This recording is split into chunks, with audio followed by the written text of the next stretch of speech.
Pour la première fois de son histoire, le cours de l'or a dépassé les 5100 $ l'once hier. Alors en français, ça veut dire 4309 € à peu près pour 30,1 grammes. De quoi peut-être donner l'idée de vendre quelques grammes d'or si vous avez la chance d'en posséder. Bonjour Cécile Derflinger. Vous êtes experte en métaux précieux, responsable de l'agence Bidor. D'abord, comment expliquer que le cours de l'or bat des records en ce moment ? Je pense que c'est tout simplement lié à toutes les incertitudes économiques, politiques, géopolitiques, à l'international. Donc forcément, que ce soit les États ou les particuliers, ils se replient sur des valeurs refuges qui, depuis la nuit des temps, ont fait ça, donc leur en job. leur montre, ça veut dire que l'état du monde n'est pas génial, quoi. C'est un peu le thermomètre et le thermostat ambiant. C'est pas bon signe pour l'international, mais bon signe pour les épargnants. Alors, la progression a été fulgurante ces derniers mois. La question qu'on se pose tous, c'est est-ce que ça peut encore monter ? J'ai envie de vous reposer la question. Est-ce que vous pensez que la situation va s'améliorer dans donc c'est vraiment lié Oui, à... voilà, exactement. C'est un petit peu la question qu'on repose.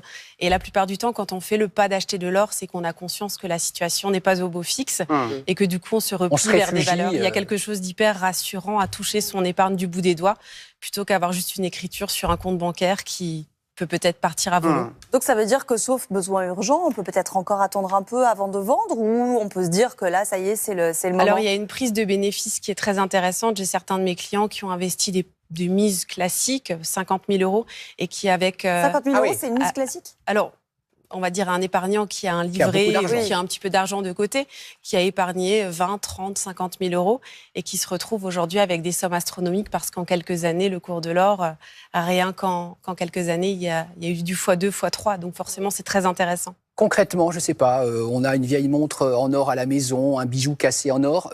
Le conseil que vous nous donneriez, c'est quoi ? C'est de le vendre maintenant ? Alors, je pense que quand le cours de l'or atteint un record historique, pourquoi attendre plus ? On peut toujours espérer plus, c'est comme dans la vie du quotidien. Je pense qu'aujourd'hui, on a atteint un cours de l'or qui est un sommet historique. 1 gramme vaut 100 €, 138 € le 1 gramme. Donc forcément, aujourd'hui, c'est très intéressant. Vous avez une bague dans le fond de tiroir qui pèse 2-3 grammes. Vous le multipliez par 138, ça reste quand même inédit. C'est un pouvoir d'achat en plus. Donc c'est très intéressant. C'est ça, parce que là, vous avez évoqué des épargnants qui avaient quand même des sommes importantes. Nous, on va se demander ce matin, en ouvrant nos tiroirs, s'il nous reste, je ne sais pas, si on a des pièces qui ont été transmises par un parent ou un bijou. Quelle est la marche à suivre ?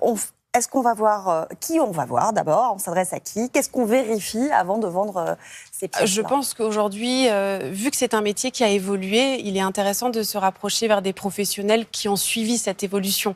Parce que le cours de l'or, depuis 20-30 ans, effectivement, il est au cœur de l'économie. Et je pense qu'un professionnel qui a su suivre cette courbe et qui est présent depuis un moment, qui a une notoriété, parce que c'est bien de vendre ou d'acheter, mais derrière, il y a toute une législation. Aujourd'hui, il y a des règles, il y a des taxes, il y a des faux pas à ne pas faire.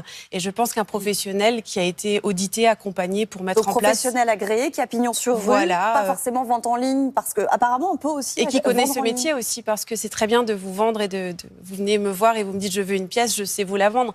Mais pourquoi l'acheter, à quel moment, quelle pièce, comment la transmettre, quelle est la fiscalité ? Je pense que derrière, c'est un métier qui est encadré. Et je pense qu'il y a beaucoup de boutiques qui ont fleuri ces dernières années par l'envolée du cours de l'or. Et ça a été un petit peu une hype aussi d'être finalement dans ce métier. Mais je pense que c'est un métier qui est aussi ancien que la terre elle-même. Donc c'est le plus vieux métier du monde de négocier des métaux précieux. Ce morceau d'or qui fait rêver toutes les générations. Vous en avez apporté, merci beaucoup. Je vous en prie, avec plaisir. Qu'est-ce qu'on vérifie ? J'imagine que le poids, déjà, est-ce que vous pouvez nous montrer ce que vous avez là ? Et puis le poids de l'or, alors, la je vous ai ramené plusieurs éléments. Parce qu'on a parlé de l'once d'or tout à l'heure, donc cette pièce qui est une once d'or pure, qui aujourd'hui a dépassé les 5 000 $. Donc c'est une pièce effectivement qui est reconnue à l'international. Qui pèse combien ? 31,10 grammes, donc une once. Vous pouvez me la donner, je la prends. Non. Et effectivement, ces pièces-là peuvent demain remplacer une monnaie qui est défaillante, puisqu'effectivement, elles peuvent remplacer n'importe quelle monnaie, n'importe quelle devise à l'international. Oui. Donc c'est en France, mais vous pouvez l'échanger ou la troquer, la monnayer partout. Mais alors moi, je reviens à la bague de mon arrière-grand-mère, qui a un peu d'or dedans. Comment je sais si c'est intéressant de vendre déjà combien il y a d'or là-dedans ? Alors, un professionnel va vérifier la qualité de ce métal, va vérifier le poids et ensuite le cours pour vous soumettre un prix au cours du jour. Donc, le professionnel va vérifier tout cela. Donc, je pense qu'encore une fois, il faut se retourner vers un professionnel qui connaît ce métier, puisque s'il y a des pierres précieuses, on va pouvoir les valoriser en plus. C'est toujours une plus-value au devis et pas seulement l'or, et peut-être la marque, ou peut-être le joaillier, la signature. Et dans ce cas-là, ça vaudra plus le coup d'aller vendre un joaillier plutôt qu'au cours de l'or. Donc, pas au poids, mais vérifier effectivement qu'on vous reprenne bien pour tous les caractéristiques de votre bien. Je vends la bague de l'arrière-grand-mère de Maya, par exemple. Je reçois de l'argent. Oui. Est-ce que je dois le déclarer aux impôts ?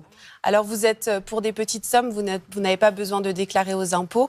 En dessous de 5 000 €, vous n'avez pas besoin. Donc, 5 000 € de bijoux, il faut déjà avoir une belle boîte de la grand-mère. Au-dessus de 5 000 €, effectivement, il y a une déclaration. Là aussi, il faut trouver un professionnel qui connaît et qui va collecter et reverser pour vous au même titre qu'une TVA chez un professionnel classique. Donc, encore une fois, très important d'aller vers un professionnel de renom et qui connaît la fiscalité comme il connaît le cours de l'or. Merci beaucoup, Avec grand plaisir. D'être venue ce matin. Merci beaucoup.